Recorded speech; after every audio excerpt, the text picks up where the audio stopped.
Pourquoi la fonction sécurité ne réduit pas les accidents? Bonjour Thierry. Ça va Guillaume? Ouais, à la fond. patate. Eh, vous avez vu où on est? Musée de l'air, Marseille, aéroport, génial.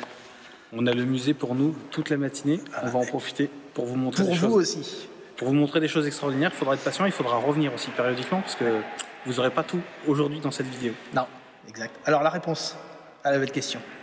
Pourquoi la fonction sécurité ne réduit pas les accidents? C'est quand même paradoxal qu'on est un peu payé pour ça. Voilà. Et en plus, c'est plus vicieux que Ça ça. commence. Alors, Il n'y a jamais eu autant de HSE, QHSE sur la place et de diplômés d'ailleurs dans ces sujets-là. Et paradoxalement, ce qu'on constate, c'est que malgré tout ça, les scores ne progressent pas à la proportion du nombre de personnes qui sont du coup engagées sur ces sujets-là. c'est flagrant quand on regarde les statistiques CARSAT. Ouais. On a des évolutions de l'absentéisme qui explosent depuis des années, que ce soit les accidents, les maladies, tous ces sujets-là. On peut mettre tout derrière, hein, les RPS, on peut tout mettre, sauf que les fonctions HSE, il y en a de plus en plus dans les structures. Il y a maintenant des jeunes, des moins jeunes, des plus anciens, et pourtant, on est toujours en train de ramer pour baisser nos accidents. Donc, Alors, mais pourquoi ça marche pas? on va pas toutes les donner, on en donne une. Une seule. Une seule. Allez. T'as envie de laquelle, toi? Bah, j'aime bien le côté responsable parce que j'aime bien, Ok. j'aime bien ce côté-là. Alors, ok, première problématique, quand on parle de fonction responsable, QHSE, HSE, etc., on pose le statut qui est que c'est vous qui devez porter la responsabilité. Et c'est la première énorme et grosse erreur. D'ailleurs, on avait fait une vidéo On a un sur truc le sujet, là-dessus déjà. Voilà. sur la fonction de responsable. On vous invite à y retourner. Si ce n'est pas sur cette page-là, à retourner sur le site internet. Toutes nos vidéos sont disponibles au besoin. Donc, le premier responsable de la sécurité, c'est qui? C'est eux. C'est les autres. Les collaborateurs. En tout cas, c'est pas HSE, c'est j'ai le une collaborateur, super c'est le histoire manager, c'est celui qui a la responsabilité de son propre collaborateur. Si vous êtes dans une salle, vous êtes QHSE, vous êtes dans une grande salle, il y a 30 cadres. Les responsables sécurité, il y en a 31 dans la salle. Il y a 30 personnes qui managent des collaborateurs qui sont eux-mêmes les responsables sécurité des personnes dont elles ont la responsabilité. C'est pas vous.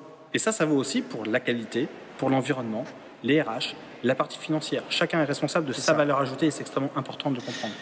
Si vous êtes un chef de service et que vous avez 3-4 collaborateurs dont vous avez la responsabilité, ben vous êtes également responsable de la sécurité de ces gens-là. À ce sujet-là, j'ai une petite histoire. Prise de fonction dans un grand groupe. Premier jour, je croise bien évidemment un grand nombre de personnes puisque tout le monde veut voir qui est le nouveau. Et on m'interpelle comme ça. Donc on était dans un environnement de production et on me dit « Ah bonjour, vous êtes le nouveau responsable sécurité ?»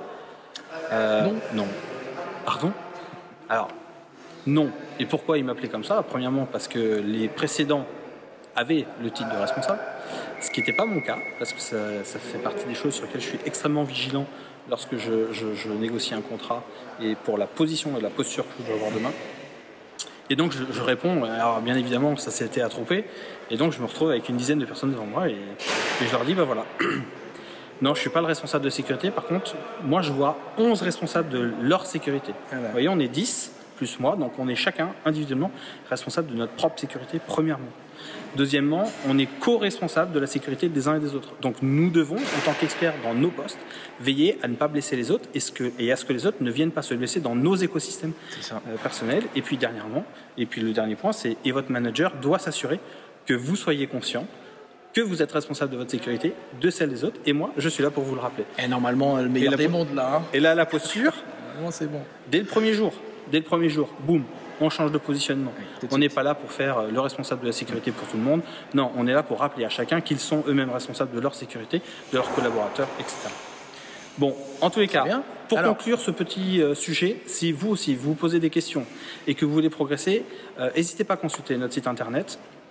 On a notamment un produit qui pourrait répondre à vos besoins, qui touche au diagnostic de maturité et qui vous permettra à vous de comprendre à quel niveau de maturité se trouve votre organisation et surtout de repartir avec un plan d'action qui est adapté à votre situation. Exactement. Ce qui est plus intéressant que d'avoir juste un audit, parce qu'un audit, on dit bah, et on touche la maturité, on ne touche pas la conformité, on ne touche pas à ces sujets-là, on n'est pas sur la technique, on est sur la maturité, on est sur la façon dont les gens vivent les questions de santé et sécurité chez vous. Et ça vous permettra en plus de savoir quelle est la vision que peuvent avoir vos managers et votre direction, ainsi que la vision que peuvent avoir vos équipes sur ce sujet-là. Et ce ne sera pas juste celle de vous, l'expert, ou de la personne qui regarde cette vidéo. Donc on vous souhaite une bonne continuation, amusez-vous bien et restez prudents. Salut. Salut.